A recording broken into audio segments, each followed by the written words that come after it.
Gloria al Señor. Queridos hermanos, aquí estamos nuevamente para glorificar al Señor con ustedes. El Señor está aquí con nosotros y vamos a orar, vamos a dedicar este momento para hablar con Dios. Bendito Padre Celestial, alabamos tu nombre. Te damos gracias por cada una de nuestras familias. Gracias por los hermanos que han estado en esta disciplina de cuarentena, Señor. Oramos y pedimos que le des la fortaleza, que ya pronto vamos a ser libres de esta epidemia, de este ataque invisible de los dardos de Satanás. Señor, oramos y dedicamos esta palabra que nos va a traer ánimo y fortaleza, porque necesitamos estar libres de todo temor. En el nombre de Jesús nos ponemos en tus manos. Amén. Amén. Gloria al Señor. Queridos hermanos, aquí estamos nuevamente. Nuestros hermanos de la congregación de la Iglesia del Pueblo de Melissa, Texas, les envían un saludo y nosotros de nuestra parte estamos orando y deseando que nosotros como congregación nos reunamos en el templo donde el Señor nos ha facilitado. En este día vamos a compartir una de las palabras tan fuertes que viene a motivar nuestra vida. Es cómo nosotros podemos tomar dirección, qué pasos podemos dar para edificar una fe, pero una fe fuerte. Hay diferentes maneras para edificar una fe fuerte. La Biblia nos dice en el libro de los Hechos, en el capítulo 14, en el verso 8 y 10, dice la palabra del Señor de la siguiente manera: y cierto hombre de Listra estaba sentado imposibilitado de los pies, cojo de nacimiento, que jamás había andado. Este oyó hablar a Pablo, el cual, fijando en él sus ojos y viendo que tenía fe para ser sanado, dijo a gran voz: levántate derecho sobre tus pies. Y él saltó y anduvo. ¿Qué cosas tan grandes hace Dios con la palabra? Este hombre se presentó delante de aquellos siervos porque tenía una gran necesidad. Hoy en día muchos cristianos que son sinceros se están haciendo la pregunta y están deseando cómo yo puedo edificar, cómo puedo construir una fe fuerte. Estas personas se dan cuenta que las cosas que se necesitan es precisamente nuestra relación con Dios. Sanidad con Dios, prosperidad con Dios y otras bendiciones. Las cosas no vienen simplemente por haber nacido de nuevo. Estas bendiciones vienen por medio de la fe. Si nos damos cuenta, queridos hermanos, es muy importante que nosotros sepamos y entendamos cuál es la voluntad del Señor en el hombre. La palabra fe es precisamente el poder, es la unción, es el deseo de recibir las cosas que no se ven como si fueran hechas. Es pues la fe, la certeza de lo que se espera, la convicción de lo que no se ve. La fe es la que cuando nosotros estamos hablando, la fe viene cuando nosotros empezamos a actuar. Indudablemente, queridos hermanos, es que nos estamos rodeando de muchos buenos cristianos que han nacido de nuevo y que han recibido una medida de fe. Todos los cristianos hemos recibido una medida de fe. Dice en Romanos 12:3, no una medida de fe, sino la medida de la fe.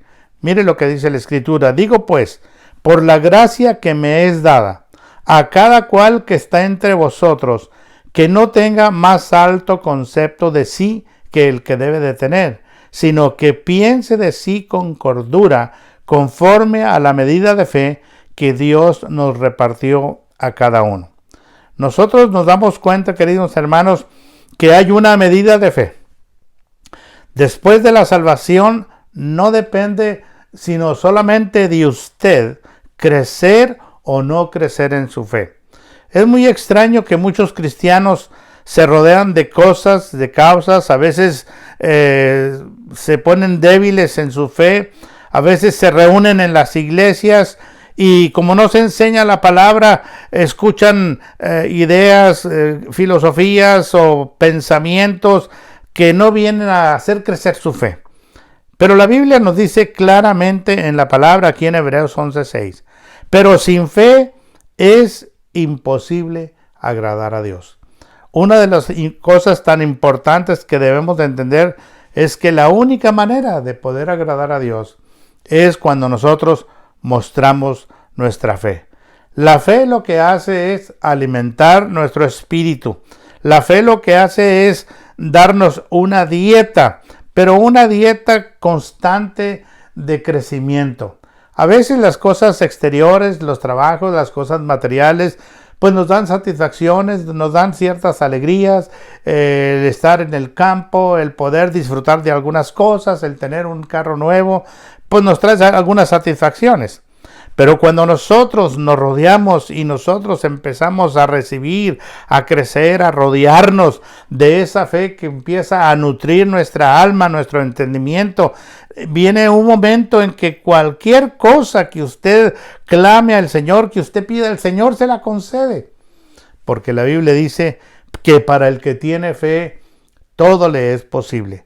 Hoy en día, hermanos, más que nunca, estamos viendo las malas noticias que hay siempre en la televisión y no tenemos mucho más que ver.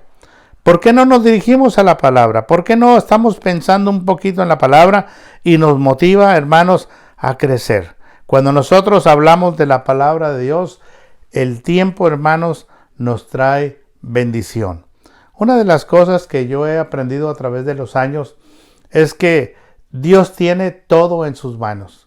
No importa lo que sea, no importa lo que pidas, cuando está en los planes del Señor, el Señor te lo concede. Estamos viendo de muchas maneras cómo Dios está hablando hoy en día. Dice aquí en el libro de los Hechos 4:13. Entonces, viendo el denuedo de Pedro y de Juan, y sabiendo que eran hombres sin letras y de vulgo, se maravillaban y le reconocían que habían estado con Jesús. ¿Quién era Pedro? ¿Quién era Juan? Eran aquellos hombres que fueron los primeros discípulos de Jesús, que seguían a Jesús. Habían sido enseñados de Jesús su fe todo desde el principio. Ellos fueron hombres rústicos, hombres que quizá no tenían mucho conocimiento, no estaban preparados, pero Dios los entrenó, los capacitó, les enseñó. Ellos empezaron a conocer al Señor de una manera íntima. De tal manera que el Señor constantemente les estaba poniendo un ejemplo. Él era un modelo, Él les enseñó a orar, Él les enseñó a que tuvieran fe, Él les enseñó a que ellos podían hacer milagros también. Pero ¿qué pasó con ellos? Que ellos también tuvieron sus debilidades y en esas debilidades flaqueó su fe y fueron atormentados y perseguidos cuando aprendieron al Señor Jesús. Vemos que estos hombres que amaban a Jesús y que Jesús los amaba poderosamente, flaquearon en su fe. Vino un decaimiento y se extraviaron, se perdieron, se hicieron perdedizos entre la comunidad, entre la gente, porque no podían ni tenían el valor ni las fuerzas para enfrentar su debilidad que habían tenido en su fe. Indudablemente que el Señor Jesús había impactado tanto sus corazones, que cuando el Espíritu Santo llegó a ellos, vinieron y quebrantaron y rompieron toda atadura, toda cadena, todo temor, toda confusión, toda cobardía, y se levantaron con poder y empezaron a hablar sus maravillas, empezaron a declarar lo que Dios había hecho. Dice la palabra del Señor que la gente los veía y decían, estos no son aquellos que no saben ni leer ni escribir, pero se maravillaban y reconocían lo que Dios hacía a través de ellos. ¿Qué es lo que nosotros podemos hacer a través del Espíritu Santo? Dice la palabra que Él va a poner en nuestra boca lo que hemos de hablar. Que Él va a poner el sentir, Él va a poner en nosotros el discernimiento para darnos cuenta de cuál es la necesidad que la gente está deseando y que nosotros podemos por medio del Espíritu Santo guiar a esas personas y creerle al Señor y tocarlos con el poder de su Espíritu. Porque la Biblia dice que cuando nosotros los tocamos, el Señor los va a restaurar y sanar, porque esa es la promesa de la sanidad. En este momento, queridos hermanos, Queremos que nosotros recordemos siempre que es muy importante hacer crecer nuestra fe. La fe es el mejor regalo que nosotros podemos brindarle a Dios. Sin fe es imposible agradar a Dios. Si te falta fe, mi hermano, ¿por qué no nos unimos en este momento y le pedimos al Señor, Señor, auméntame la fe? Yo quiero depender de ti, yo quiero dar esos pasos efectivos, porque tu palabra dice que todo lo que pidas en mi nombre, si lo puedes creer, será hecho. Para todo aquel que cree, todo le es posible. Oremos al Señor. Padre bendito, te damos gracias, Señor, porque cuando nosotros venimos a ti, sentimos el toque divino que vino a transformar esa fe débil en una fe restaurada, en una fe fortalecida, en una fe poderosa para deshacer las obras del mal. Señor, en este momento nos unimos para orar por cualquier necesidad que están pasando nuestros hermanos, nuestros amigos, nuestras familias donde están. Señor, en el nombre de Jesús, concédeles el deseo de su corazón, que ellos sepan que no están solos, que hay un pueblo que está orando por ellos. En el nombre poderoso de Jesús oramos. Queremos invitarles, hermanos, para que si usted tiene una petición, si está pasando por una necesidad, se siente solo, triste o oprimido, llámenos al 951-454-0481. Podemos ahí a orar con usted, darle consejos de lo que el Señor nos ha dado. Que Dios les bendiga, hermanos, y nos vemos en la próxima. Bendiciones. Amén.